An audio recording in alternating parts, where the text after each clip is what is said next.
الله وبركاته. الاسم ديالك؟ خبز المكي. نعم. البلاصه اللي كنتواجدوا فيها دابا؟ البلاصه اللي كنتواجدوا فيها؟ حنا؟ المكان اللي كنتواجدوا. المحل اللي كان هنا كيتسمى منطقه ديال خبازه. نعم. شنو المشكل اللي عندك في هذه المنطقه؟ المشكله اللي عندي يا سيدي وزاره داك المكتب الوطني ديال السكه الحديديه الداليه بلادي بنزع الملكيه. نعم. وما بغاش يخلصني الداليه بنزع الملكيه في 2008. المحكمه حاكمه ليا باش يعطوني فلوس الارض اللي دارت اللجنه ديك اللجنه الاقليميه 145 درهم المترو. نعم. هذا الحكم ديال المحكمه ويعطيوني داك الخسائر السطحيه يخلصوني فيها. دابا ما بغاوش يخلصوني. عطاوني فوتوكوبي ديال الشاك في 2013. نعم. قال لي نهار 18 في شهر 4 2013 سير داك ماشي القبضه. نعم. داك البنك داك ديال السي في دي جي ولا ما عرفتش يقول باباهم بحال هكذا. نعم. ديالهم هما كيتعاملوا معاهم ما عندهمش هذاك الشيء. نعم. كيحكموا فيه كي بغاو. نعم. نهار مشيت عندهم قال لي راه ما بغاوش يخلصوك راه حبسوا لك الفلوس. علاش حبسوا الفلوس؟ قال لك بغاو. انا المحكمه قالوا سير حيد البني من الدوار. نعم. والدوار انا ماشي بعت لهم بالسمسار. انا الارض ما بعتهاش بالسمسار، هما داروا نزع الملكيه عارفين فيها الدوار وعارفين فيها السكان وشارين من عند ورثه اخرين معايا. نعم. الشياع الورثه اللي معايا خلصوهم عطاهم فلوسهم كلشي 113 والد كاع تخلصت. بقينا حنا 4 الناس اللي ما بغاوش يخلصونا. قالت تحيدوا البرالك، الاخرين خلصوهم بلا ما يقولوا حيدوا البرالك. نعم. علاش؟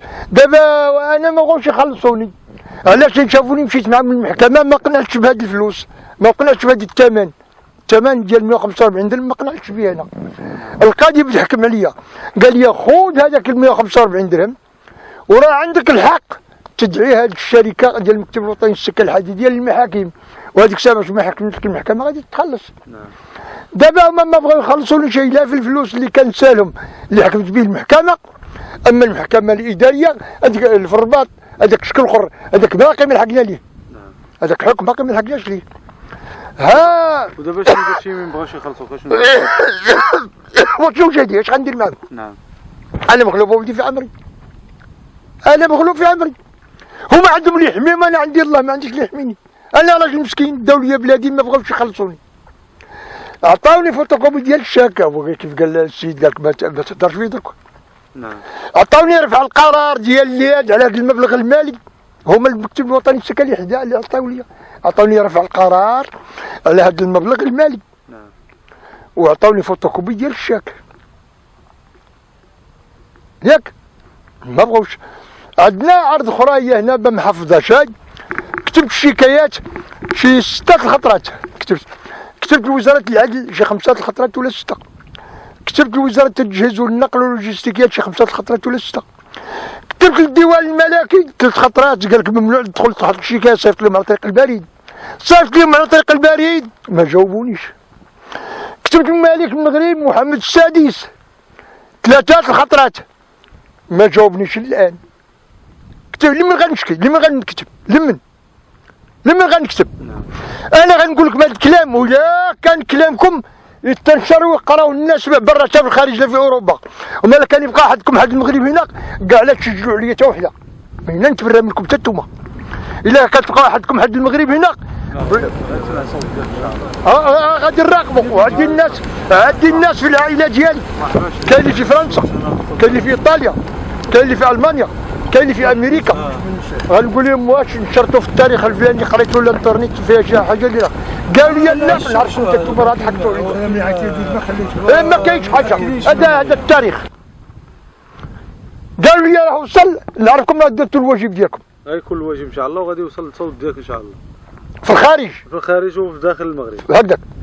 قالوا يا ناس عاود معنا لفرنسا نعطيوها المحامي فرنسي مقبول في ديك المحكمه ديال الله هاي. نعم. يصيفط الملف ديالك قالوا لي المغرب محمد السادس على طريق السفاره ديال فرنسا. قالوا لي من 8 ايام 10 ايام فلوسك عندك.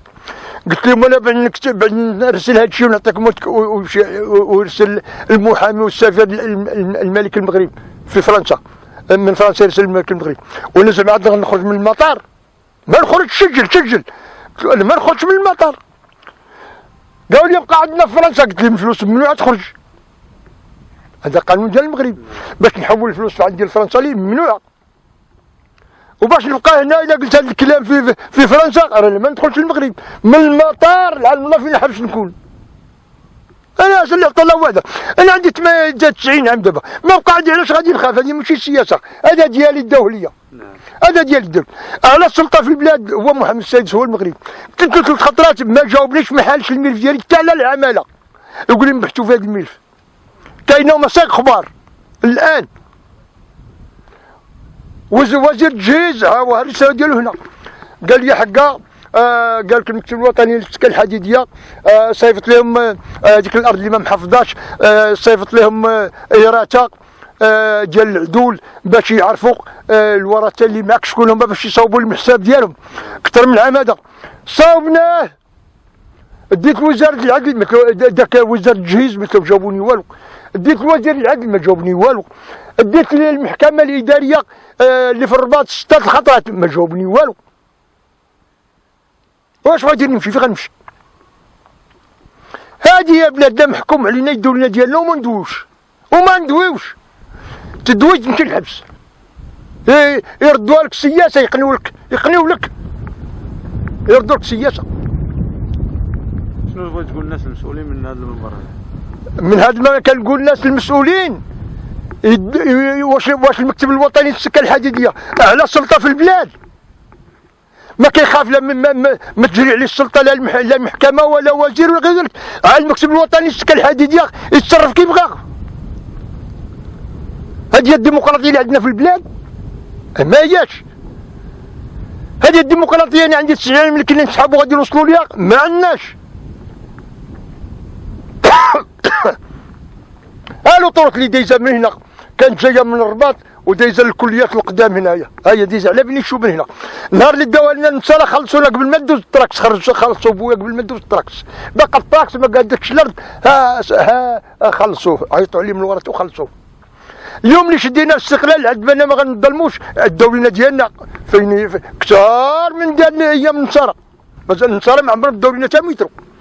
دابا هنا كيقول لك المنفعه العامه، لمن المنفعه العامه؟ انا ماشي مسلم ماشي مغربي، لمن المنفعه العامه؟ المنفعه العامه المكتب يدير التجاره وانا يدير اليد ديالي على ظهري، ماشي بالثمن اللي بغا، الثمن دارتو اللجنه الاقليميه ديال العماله، دارت 145 درهم، ها هو محكوم هنا في الحكم. حيت فيها 30% ديال الضريبه. لا زيدها عاد تخلص من الضريبه، خص تعمر 30% ديال الضريبه. بغيت دير محامي يدافع لك 30% حتى 33%، من 30 حتى 33% محامي باش يدافع على حقك. 33 على 30 ديال الضريبه راه ولا 63. اش غادي يخليو لي انا؟ لو كان ماشي حرام مع الله وما يعذبنيش الله، انا نشري قنبه ونمشي للغابه وننتحر، ما نظلم حد. انا ندافع نقول نعلق، ولكن الله غادي يعذبني الا انتحرت. الاسلام ما عندهمش انتحار، حرام. الاسلام حرام عليهم الانتحار. نعم. هو هذا اللي عطى الله. شكرا.